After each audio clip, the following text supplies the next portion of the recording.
Victorian scandal, when women peed in public. In the meantime, subscribe to the channel Lived History and leave a like on the video. The Victorian era was characterized by rigid social norms, extravagant clothing, and an exaggerated sense of decorum. But there was something that neither voluminous clothing nor rules of etiquette could hide: a very earthly problem. What did women do when they needed to go to the bathroom in public? In a time when there were no women's restrooms on the streets, creativity and ingenuity had to come into play. Curious to know how they dealt with this unglamorous situation? Stay with us until the end to discover some truly unexpected solutions.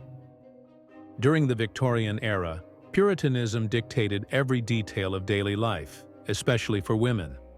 Imagine a society so prudish that even the legs of furniture were covered with cloths so as not to offend morality. It is not difficult to understand why even something as natural as urinating was an absolute taboo.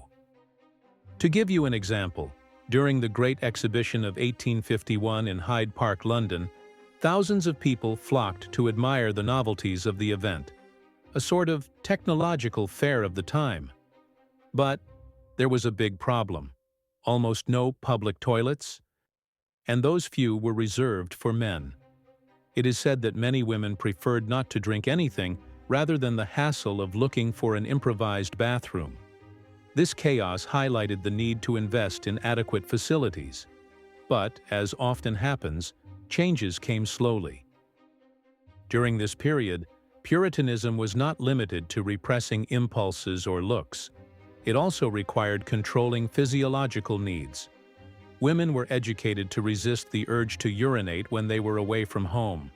Just admitting to needing a bathroom was considered shameful, because a woman was supposed to embody purity, self-control, and absolute decorum. Showing any physical weakness, like running to the bathroom, was out of the question. From childhood, they learned to hang in there, and they did it seriously. If someone asked, "Are you okay?"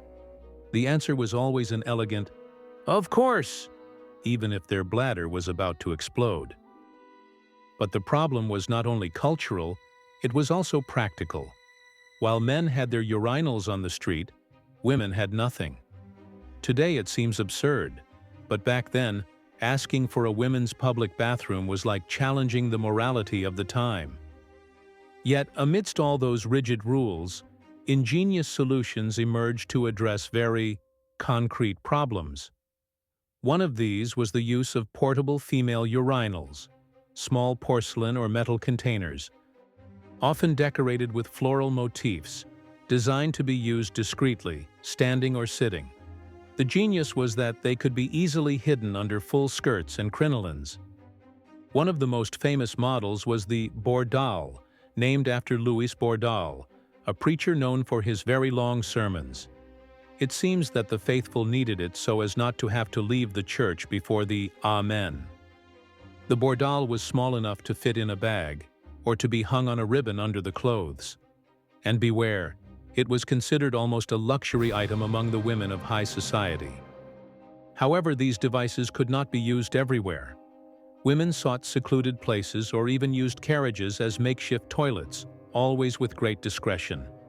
During large parties in Victorian homes, there were servants in charge of handing out the bordals. The lady would approach a corner, relieve herself, then return the container to the servant, who would empty it. And no one washed their hands afterwards. In fact, it was not uncommon for women to return to the table with a few drops of urine on their hands. Imagine the hygiene! Of course, not everything always went smoothly. Despite the training and the bordals, some women ended up wetting their clothes. But you know what? No one made a fuss. The clothes had so many layers of fabric that no one noticed. The problem, if anything, was the smell. And while elite women could count on sumptuous dresses and elegant solutions, working women had very few tools.